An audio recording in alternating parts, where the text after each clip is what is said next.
Hello, hello, hello. Welcome back to the Ruzaini Show. Welcome to episode 2 of the Ruzaini Show. And like I said, last week I started this show because it's something that I really want to do. I've been putting it off for 4 years.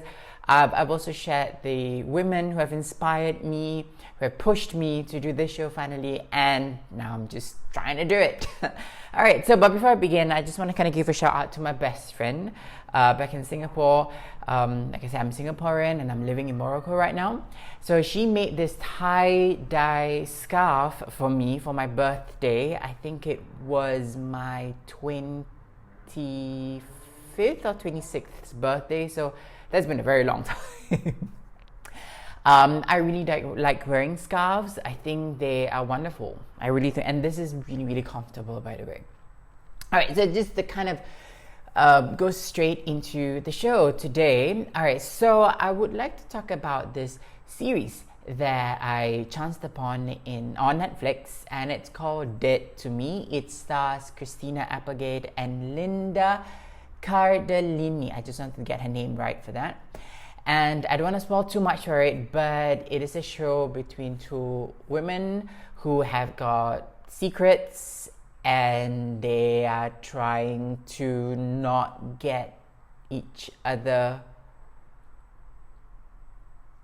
too much under each other's skin.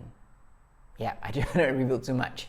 I chanced upon this Netflix. Have you seen this show? I think it's one of, so there are good series, right, on Netflix, and they're great ones, but there are also feel-good series, and I find Dead to Me is one that is feel-good series. It's quite short. It's like 30 minutes, 35 minutes each episode, so you can binge watch quite quickly. But you do feel that the story grow. You know, you get to know these characters bit by bit. Information is being revealed a little bit in each episode, and you start to, you know, the way it's been written is that you would create an impression of a person, of the character, and then later on in that episode you're given the reason as to why they behave like that.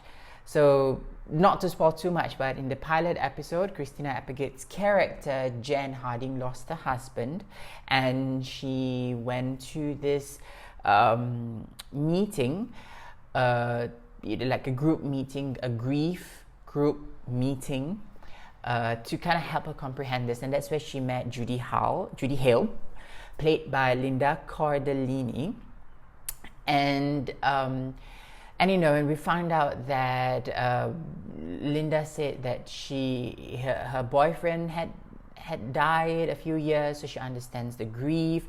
But then, more information is being revealed in the same episode, and then you just go, holy, wait, what happened? Like, why did she do that? You know, and then the next episode, you know, when the truth is out, Judy's another show. Jen was angry, and she mentioned that, you know, you wouldn't want to be at the end of my anger. And of course, Judy, the other character, was like, sure, I didn't know, I wouldn't be.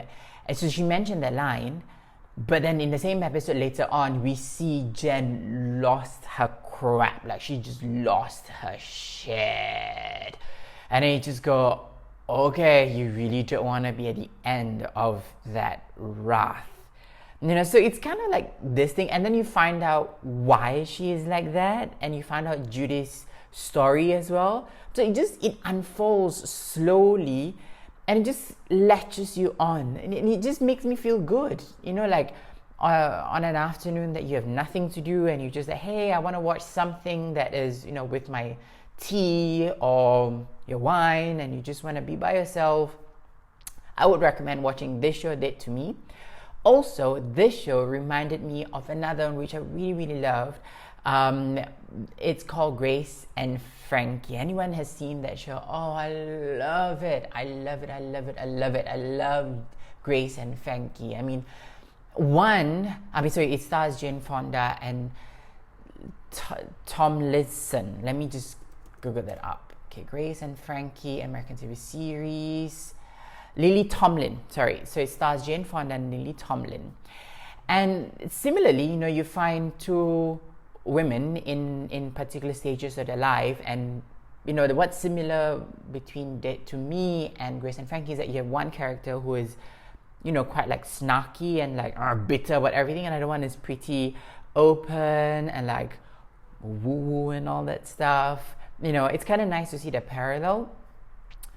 But what I like about Grace and Frankie is just not just that you learn about relationships between these women, but it also defies ageism.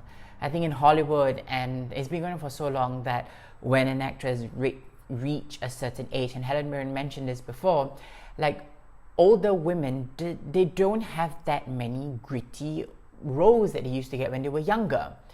So Helen Mirren mentioned that in an interview when she played Prospera in the movie version of The Tempest, and she was great. And when she mentioned that, it made me realize that hey, there's not that many gritty roles for older women. I mean, granted, Meryl Streep plays a beautiful character in whatever she plays. Dame Judi Dench, and of course Helen Mirren too in Red, and like.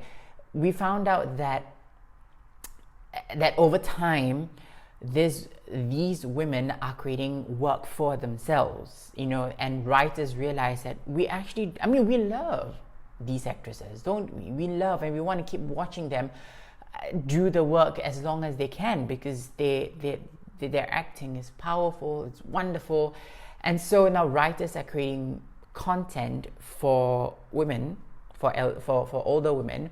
And that's what I love about Grace and Frankie, is that it defies ageism. And they talk about things which, we young ones may go a bit gross, like sex between the older people. What's wrong with that? I think if they want to have sex, I think it's beautiful. I think let's just do it. Let them do it. I celebrate they do it, actually. Like, why should things such as sex and using sex toys be something that only young ones would do?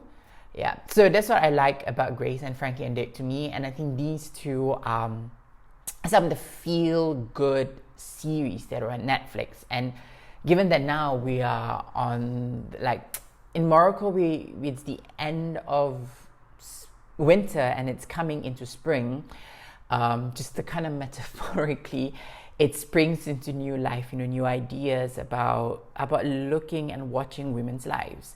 I do gotta say though that although there may be characters like that, it is quite interesting to see, in a way, a stereotype of the bitter person against the woo-woo person, the really easy, outgoing, and then how that balance shifts throughout the story. And then it's like playing seesaw. You see their tension and their friendship and their own personal core values that comes up and all that.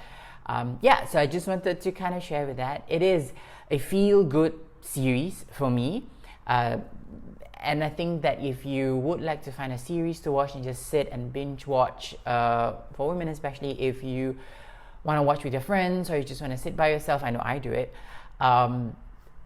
those are the two series that I would recommend, and I really do like it. And I just again want to say shout out to my best friend for making this, because it's so comfortable and I love it so much. Alright, so thank you so much for watching the second episode of The Resigning Show. Stay tuned for next week. If you like this video, don't forget to like and subscribe, and also share the content. And also put in the comments things that you like hearing or you don't quite like hearing, because what you mention is important for me to keep developing my content, to make it better and to better suit for my audience. So till next time, have a great day. Have a nice lunch, or if you're having dinner, have a good dinner. Eat with your friends, nourish yourself, and I'll see you next week. Bye.